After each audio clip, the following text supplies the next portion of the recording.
Hello from Copenhagen and welcome back to the CPH conference, part of the CPH Doc Film Festival here.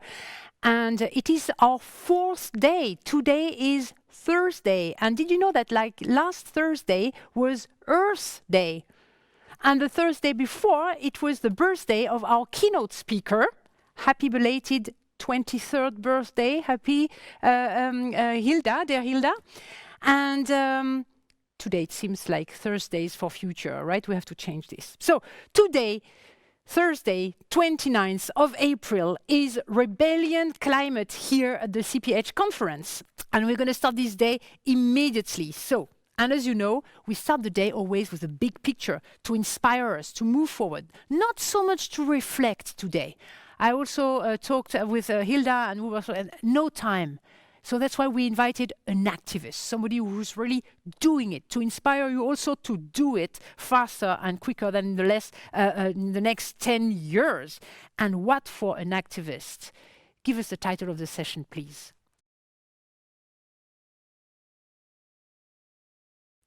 It's a great honor to have Ugandan climate and environmental rights activists, founders of Friday for Future Uganda, East Africa's largest youth movement, by the way, Hilda Flavia Nakabuye. She's also advocating for greater gender equality and racial diversity in the climate change movement, which is actually bridging our last day to this day, which is very important with diversity. And she says the debate on climate change is not for whites only.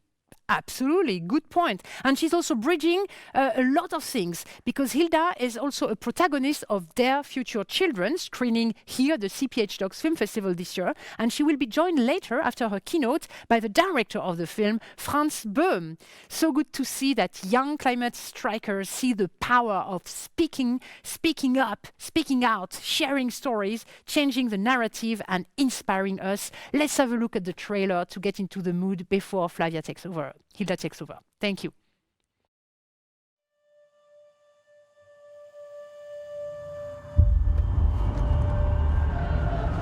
Our generation fights for our seat on the table. Climate change is connected to us. I started a movement to protect my future. There is such a big divide in this country. Injustice is present in every part of our lives.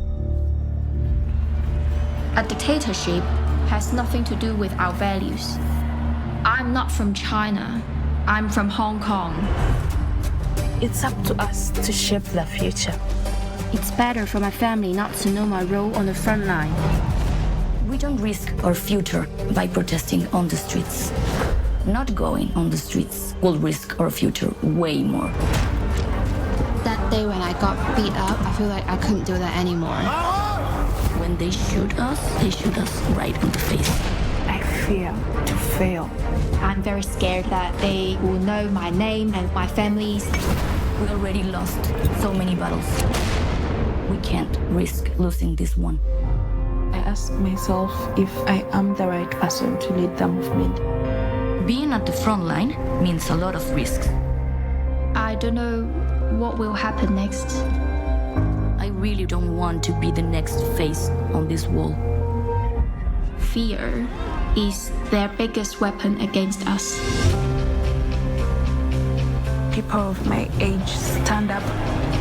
Who can change the course of history? Through endless sacrifices, we hustle our way because this is our future. That's only the beginning. I'll do anything for a better future. I owe this to my future children.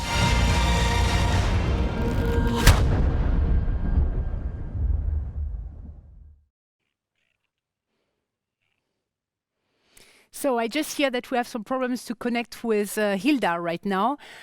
We had the problem also yesterday with Ousmane Namasekou from Mali. We had a power shortage in the middle of the call.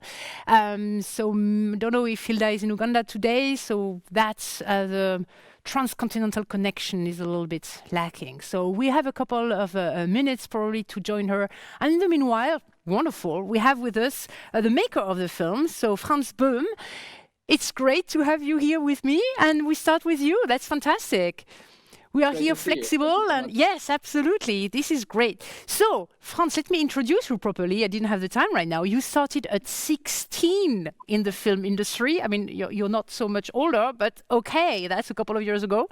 You worked for ZDF in Germany. You lived with homeless young people on the street for the documentary Christmas Wishes. The next one, also a short film, I believe, Good Luck, premiered at the British Independent Film Festival. And Dear Future Children is your debut feature documentary film, awarded with the Audience Award at its world premiere at the Max Ophüls Film Festival. Not a bad start, I would say, and with a public award at the FEFDH in Geneva, the Film and Forum for Human Rights, that's for sure. So, fantastic, and congratulations. That's really a great start into the world with this fresh voice. I'm really enthused. And here is your international premiere, right? That's true. And thank you so much for the very kind introduction. We are so pleased and thrilled to be part of this year's CPH Doc selection. And it's just a great pleasure to be here. We are also extremely happy. So tell me a little bit, are you a climate activist yourself? That's so interesting. We hear this question quite often. And I think the bigger question really is filmmaking itself also about these three young activists considered as modern activism? And I'm speaking about this a lot, with different friends and also fellow filmmakers. And I personally don't think that this is activism. I mean, making this film is our job. And we found people at a very early stage and surrounded ourselves with filmmakers who are really trying everything to give a platform to these young activists, to important stories. But that's our job as filmmakers. That's a sort of a new movement that we are trying to form. But I don't think that this necessarily means that we are activists in that sense. I think we are filmmakers and storytellers, and we're just trying to do this in the best way and the most compelling way possible. Okay, but you choose your subjects, you choose your protagonists, and you choose to give them a stage or a screen, so to speak, in the moment you do the film. So tell me more, how did you choose your three protagonists? I think we wanted to have three very individual, very different activists. We wanted to have three activists who are fighting for individual causes, who are working independent from each other, who are all quite young and who are living in different continents. We wanted to learn more about what connects us as a young generation and how does modern activism looks like, and also what kind of impact does modern activism has on the lives of these young people, which I think is just a very, very, interesting question, interesting thing to see. Right. I mean, it's an interesting question. I mean, we could go on really long with that question of like, what sort of filmmaking are you doing? Are you yourself an activist and you're not an activist? We had on a different topic we had yesterday on the Representation Power Day. We had something about the outside and inside gaze, which was more referring to, a lot of, exotization and racism issues and etc. But it's still also a question of like, are you inside, are you outside? So, okay, I take on that, but you're still interested pretty much in the advancements of the new Green Deal in this world. I was reading a couple of things about you, and I think it's on your website. You have a vibrant manifesto about the impact of films on social issues. So is this something that you want to do, generally speaking? Is this the thing you want to be, move social issues further and go into this with impact? Together with a circle of many, many talented international people, we created a 10-year plan where we would like to address certain humanitarian and social issues. Why are we doing this with films? Because we think that we as filmmakers, as storytellers, also from privileged countries, have a shared responsibility to tell stories that are important to hear for a global, worldwide audience. And we think that films have an unmatched power to present individual stories, on a large scale in an entertaining yet compelling way. It's an unique possibility for the audience to learn more about a culture maybe they never hear from. And that's, I think, is our approach to modern filmmaking. And that's also ultimately, as you just said, why we think that certainly films can have a great impact on a whole variety of topics, including obviously social issues. So when you are working in Uganda, in Hong Kong, and etc., are you working also with local teams, or how do you do that? How do you organize yourself? We collaborated very, very closely with local filmmakers in Hong Kong, in Chile, and Uganda. It's a film made by filmmakers from 17 different countries. And they didn't work for us. We collaborated with them. Their opinion on these stories were very important. We were also sharing the edit with them, and they definitely had a great impact on how we see these stories. And people from all over the world made this project possible in the first place. I think it's important to have this local collaborations when you are working, in different countries. Yeah, I would not say it's only important, I would say it is essential.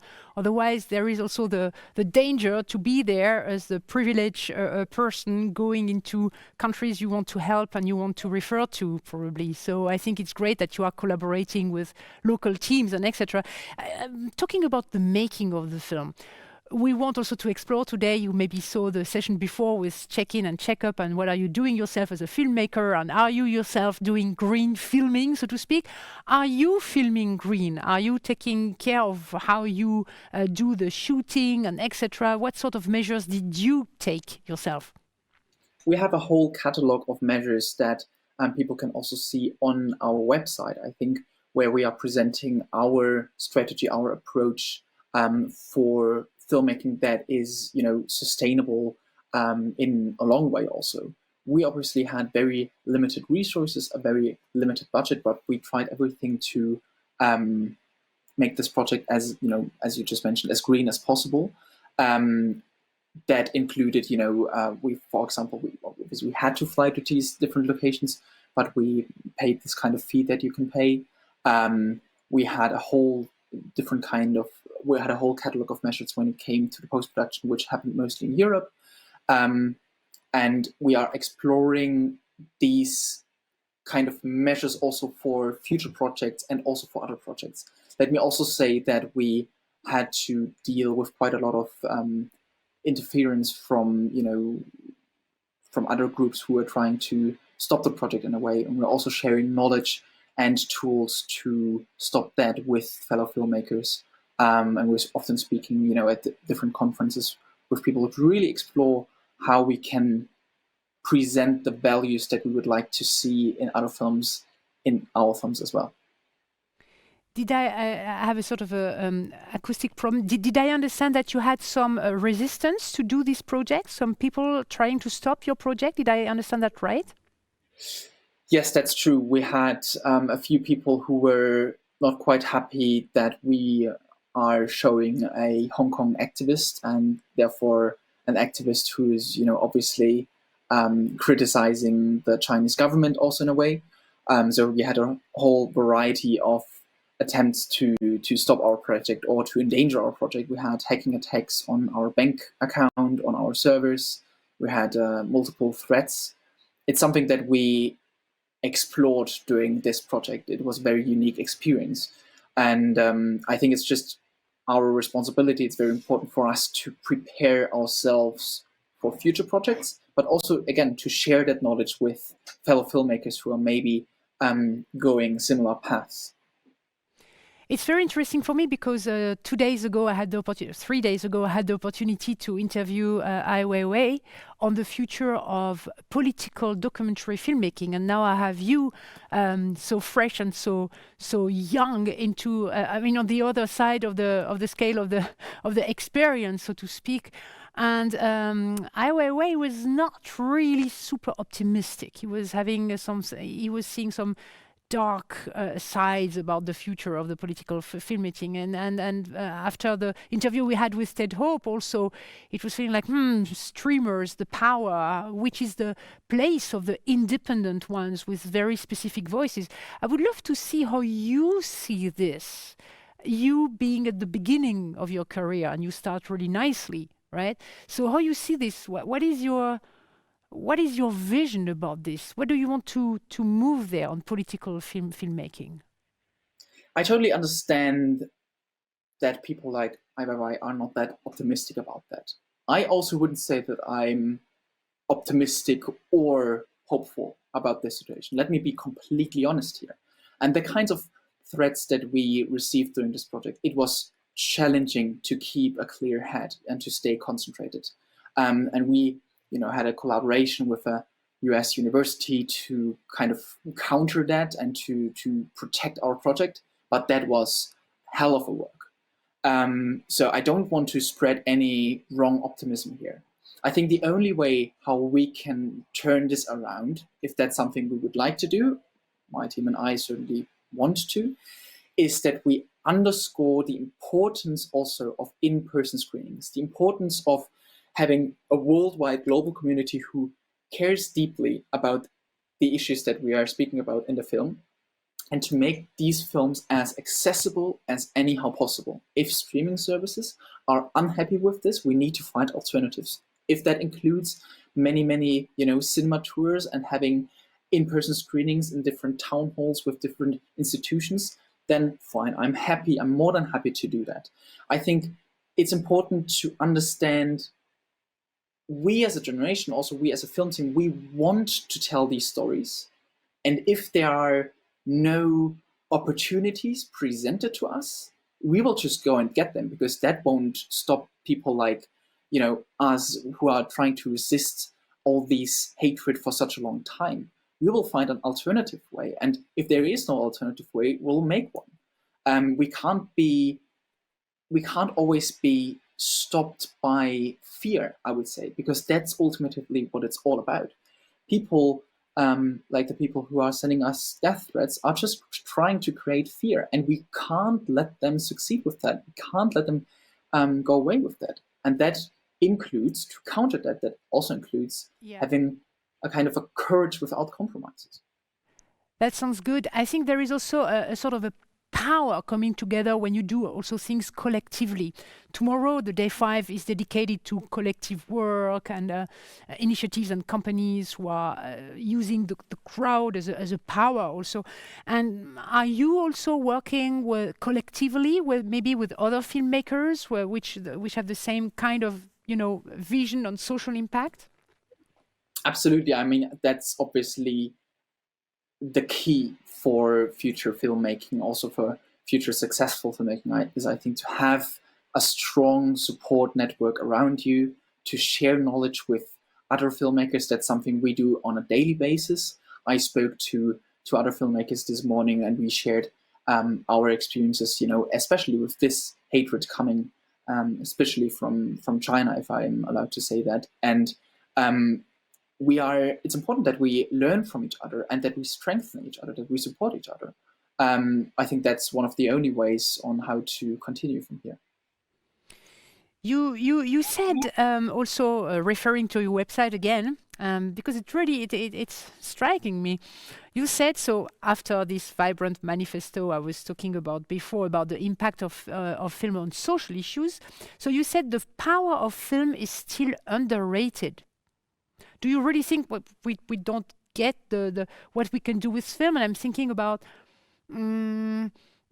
what we had on the first day on Rebuild Democracy. We had invited Jeff Orlovsky of The Social Dilemma. And you know that their production company, Exposure Lab, is also doing like action pages and etc. So I was also asking him, like, do you think the film is not enough? And you have to do an action page to do the impact. So what do you mean with the power of film is still underrated? Yeah. First of all, let me clearly say that this is not meant as criticism for any fellow filmmakers. That is only that I believe that many people also outside the industry still don't understand how powerful films can be. I experienced that in my own life, and I think that's something that we can show way more often. I'm speaking about involving more NGOs and more democracy institutions when it comes to the distribution of the films. You know, I think I clearly see the future of also documentary filmmaking in, again, in-person screenings where you're able to give the film the platform it deserves and we're able to reach out to the audience, to speak with the audience. We need to, we need to be present for the audience, and filmmaking should really become a very, very, wonderful experience. And I'm not only speaking about completely fictional films. I'm also speaking about films that address certain humanitarian issues. Mm-hmm. So are you actually pleading for a more creative distribution involving more channels to the audience, also non-theatrical and creative ways maybe? I hope that we will come out of this pandemic in a very, very good way. What you were just saying, being a little bit more creative and more open, using more channels in the distribution is certainly a part of that. But I also think that that's something that we are planning right now as a team. Again, having these tours, speaking with people and involving them early on also in the production for next project. Also speaking about crowdfunding projects. That's something that, the people around me would love to explore even more and more, and would love to innovate and would love to see more opportunities here, more challenges. So where do you see personally differently said, which kind of stories do you think that the planet needs? Meaning also maybe humanity, but the planet also. Nowadays, it's very, very simple to just read an article about, let's say, an international conflict or about the refugee crisis or something like that. And you read that article and you see all the numbers being described, so and so many people were being killed, stuff like that. I think it's important to see individual stories from individual human beings who are telling us their important stories, which ultimately helps in understanding global conflicts and understanding the role of, let's say, Europe in these international conflicts or international crisis situations. I think that's the kind of stories we need. However, we need to be aware that these stories, they must work in a way for a global and broader audience. We can't only make films for the top 2% of society. These stories need to work for the whole of society, for a broad, again, international audience. Mm-hmm.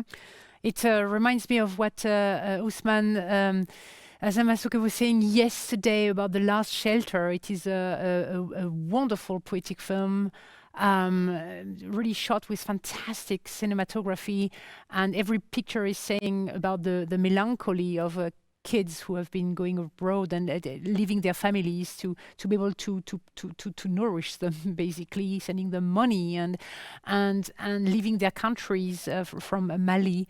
And it is about family stories. And he was saying exactly the same thing that you are saying right now: the individual, the family, the small scope is giving us an incredible view on questions and questioning the whole things around why are they leaving? where is the Totally true, responsibility totally true. there? And this is really, yes, so this is resonating to me. And for those of you who would like to see this, it will be online on demand, seeing again. It's a fantastic panel with yesterday. Hold on, I had still a question for you. I think we still have a couple of minutes because I still hearing that Hilda is not with us. This is really unfortunate, but I'm very glad to have the conversation with you, Franz. That's really great. I wanted Just add maybe to the last point that you've just made, yes. one moment here, that I think that's exactly what I was speaking about. If we find stories that create discussions that can spark a large public debate about, the things, how we treat global conflict or something like that, then that's where films, or also future films, have to be rooted, and that's where they can really succeed in a big way. And this is why also distribution is really so important, because you have to reach the people who need to think, who need to understand, who need to see and questions. Otherwise, I mean, I'm thinking also in countries where there is a dictator, where maybe you do not have the opportunity to think further, or maybe where is change, where is revolution? And maybe this is what you meant with the power of film is still underrated. So there is still a lot of things to do. How are you working with distribution? What are your deals there? I mean, we don't want to have the details, of course, but I mean, like, how did you plan the distribution of the film? I think, first of all, let me speak about the distribution in Germany, which is, I think, for us the most important country, just because that's where ultimately the project is based. We have a planned theatrical release in October, and before that we'll have numerous special screenings, event screenings, open-air screenings, always in connection with an ongoing Q&A. Already now, in relation with the CPH Docs, in relation with Hot Docs in Toronto, we're planning many screenings of the film for NGOs, and we're speaking with their members, we're speaking with local groups. For example, in 2 weeks, we will have a screening with exiled Hong Kongers. We'll then see the film, and then we'll have 2 hours to speak together about also their experiences and about the experiences we've made during the making of this film. So we're giving a platform also to their individual stories, because we as a film team obviously also want to learn more about that. I think our distribution is concentrated on reaching individual audience members and to be really present for them. And then also we are collaborating with our amazing sales agent called Magnet Film, who are really trying to find ways when it comes to a global distribution. So maybe a question I could have been asking at the very beginning, but I think I wanted to have it at the end, or rather at the end of the conversation. Like, why did you do this film? Actually, this film, Their Future Children, and with these protagonists. What was your most intimate reason and motivation to do that? That was because of several reasons, I would say. So first of all, there was a lot of misunderstanding and a lot of misinformation about young modern activism when we first started the project. Everyone was speaking about activists, everyone had an opinion on that, but nobody was really or almost nobody was really listening to them and really giving a platform to their individual stories and their individual voices. That's something that I just wanted to fill that gap, and I didn't want any big TV studio to do that, but I wanted to create a small, very young, very international team which is working very hands-on to do that, and that's ultimately what we did. And again, I think that's shared by our team. We are just so fascinated by young activism. We just wanted to learn more about it. We wanted to learn why people in Hong Kong are going into the streets to resist against such a great opponent. Where is that motivation coming from? How are they doing that? Same with Chile, same with Uganda. In Chile, for example, it's very dangerous to be at the front line of these protests. What motivates people to be there? What kind of backgrounds do they have? We just really wanted to learn more about that. We wanted to listen to them. Mm-hmm. You say you have a very international team. What is the composition of your team? I mean, we have a very, first of all, we have a very hardworking international team. We, especially when we opened up the crowdfunding campaign, everyone from all over the world was allowed or able to just say hello, and we almost always figured a way out on how they could join us. We, again, as I mentioned before, collaborated very, very closely with the local filmmakers we had in each of these 3 places.